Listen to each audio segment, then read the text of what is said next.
Hola clase, bienvenidos al video de nouns, articles, and adjectives. So in Spanish, we have two genders. We have masculino y femenino, if you haven't figured that out already. So in Spanish, it's not about the actual thing being masculine or feminine. So a table isn't actually a guy or a girl, for example.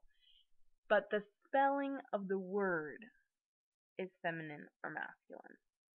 Does that make sense? So any word ending in an A, that's the most common one, CION, dad, and Z, are typically feminine. The easiest way to remember this, though, is to learn the masculine ones and then say everything else is feminine. So words ending in O are typically masculine, and words that end in MA, which is the beginning of the word masculine, so it should make sense. So anything that ends in an O or an MA, or LONER and S. So anything that ends in an L, an O, an N, ER, and S, that is typically masculine, and then everything else is feminine. Or you can learn them like A, CION, dad, and zeta are feminine, and then everything else is masculine. So whichever way you like better, go for it. But if you think of masculino as loners, it should help the process a little bit. The only one you have to be kind of careful with is the E ending. Anything that ends in E is about 50-50. They just put it in the word loners to help it spell the word loners. But really, anything that ends in an E is typically 50-50. So you kind of have to memorize what is masculine and what is feminine if it ends in an E. But everything else, you can pretty much use this rule. There's three major exceptions to this rule. La mano, which is your hand, is feminine. El mapa, which is a map, it's masculine. And el dia. Dia is masculine, which is why we say buenos dias and not buenas dias. Alright.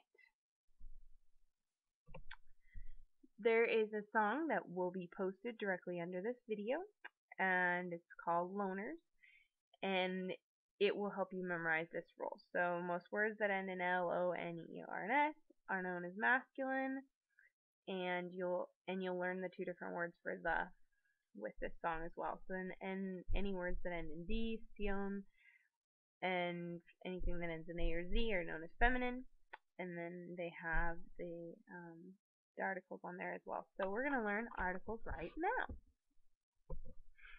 Okay, so definite articles.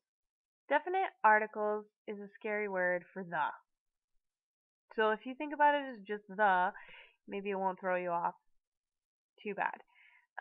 But if you think about it, okay, so an article is a word that marks a noun in a sentence. It basically is just telling you that the word that's coming up is a noun, and it describes what kind of noun it is. So, for example, a definite article would be the house, or the car, or the apple. And when you say the particular thing, whatever it is, you assume that you and the person that you're talking to know which thing you're talking about. So, for example, if I say, go get me the apple on the counter. When I say the apple, we know that I'm talking about one specific definite apple that exists and is sitting on that counter over there. And if you brought me anything else, I wouldn't be very happy. I would only want the apple. Okay, so the word the in Spanish is said 4 different ways. So it sounds complicated, but it's really not. It has to agree in number and gender with the noun. Number just means singular or plural, and then gender is masculine or feminine. So when you have a masculine singular noun, like a car, for example, you would say el coche or el carro. the car. But if I have multiple cars, I would say los coches because they're still masculine, but now there's more than one of them. So it's los coches or los carros. Now if I have the apple that we're talking about, it would be feminine singular. It'd be la manzana. La manzana. And then if I wanted multiple apples, if I said get me the apples on the counter, all four of them, it would be las manzanas. Good. So I hope that explains what definite articles mean. And once you learn those four things, then you can do the activities underneath to help you solidify those and make sure that you know what you're doing. Alright, so now based on what we just learned, can we tell whether or not the following people are hombres o mujeres? So, el profesor. El profesor. ¿Es hombre o mujer? Hombre, muy bien. La estudiante. La estudiante. ¿Es hombre o mujer? Mujer. Muy bien. El secretario. ¿Hombre o mujer? El secretario. Muy bien. Hombre. El estudiante. ¿Hombre o mujer? Hombre. Muy bien. El estudiante. La bibliotecaria. La bibliotecaria. ¿Es hombre o mujer? Muy bien, mujer, porque es la bibliotecaria. Muy bien. El compañero de cuarto. El compañero de cuarto. Sí, es hombre. El compañero. The companion of your roommate, literally. So, el compañero es masculino, es hombre. Muy bien. So now, we go into what are called indefinite articles. So in English, we say a or some. A and or some, I should say. So for example, let's go back to the apple. So if I said, go get me an apple, that's indefinite. We don't care which apple. I don't care if you get it out of the fridge or off the counter. I just want an apple. And I don't care what kind of apple it is or which apple it is or what color it is or where you got it from. So that's what is, you're still specifying apple, but now it's indefinite. So a skirt, I'm going to wear a skirt tomorrow. Do I know which skirt? Probably not. I'm just going to wear a skirt, any skirt. But if I say I'm going to wear the pink skirt that I have hanging in my closet, then that's a specific definite thing. So the plural of a or an is just some. So go get me some apples, or some whatever else you want. So let's look at what they are in Spanish. So masculine singular would be un, and then masculine plural would be unos, feminine singular una, and feminine plural unas.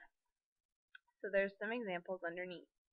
So unas mesas blancas, so some white tables, and then una profesora buena, so a good professor. We don't know who, but just a good professor, any good professor. And then for the masculine ones, un carro rojo, so a red car. But we don't know which red car. Just we know that there's a red car. And then unos bolígrafos negros, so some black pens. So I need some black pens. Necesito unos bolígrafos negros. But do I care where they came from? Or what kind they are? Probably not. I just need them to be black. Okay. Muy bien. I hope that explains indefinite articles. So now, once you finish this video, look at the sheets underneath in order to practice this topic as well. So now we need to know how to change from singular to plural and vice versa. it's very, very simple. In Spanish, if a word ends in a vowel, which is most of them, you just add an S. If a word ends in a consonant, then you just add ES. And then in English, we have the rule, if a word ends in a Y, you drop the Y and add IES. Well, in Spanish, they have the same thing, only it's with Z and not with Y. So in Spanish, the rule is, if a word ends in Z, change the Z to a C and add ES. So for example, lápiz ends in a Z, but if you want to pluralize it, you have to change the Z to a C, so it's lápiz with a C, and then add ES. So it's lápices. Muy bien. Alright, so then always remember that articles and adjectives always have to match the noun in number and gender. So in number and gender just means singular, plural, masculine, feminine, and so the articles are what we just did, the and a and an and some. And then adjectives are words that describe nouns. So we're going to go into describing what an adjective is and how to use it momentarily. So anything that describes a noun, and they always have to match the noun. Okay, so an adjective has to match the noun in number and gender, so feminine, masculine, singular, and plural, like we just said, and they usually come immediately after the noun. So for example, masculine, un libro rojo. Rojo is the adjective because it describes your book. So the thing that you do in Spanish is you say a book red instead of a red book. And that's because they try to emphasize the actual item more than the color that it is. So if I want multiple red books, though, I have to say unos libros rojos. So if you notice, they all have to match. So unos libros rojos. Un libro rojo. Muy bien. So feminine, una mujer bonita. Unas mujeres bonitas. So you have to make sure that it always matches feminine, masculine, singular, and plural. Muy bien. That is the end of this section. Hasta pronto, clase.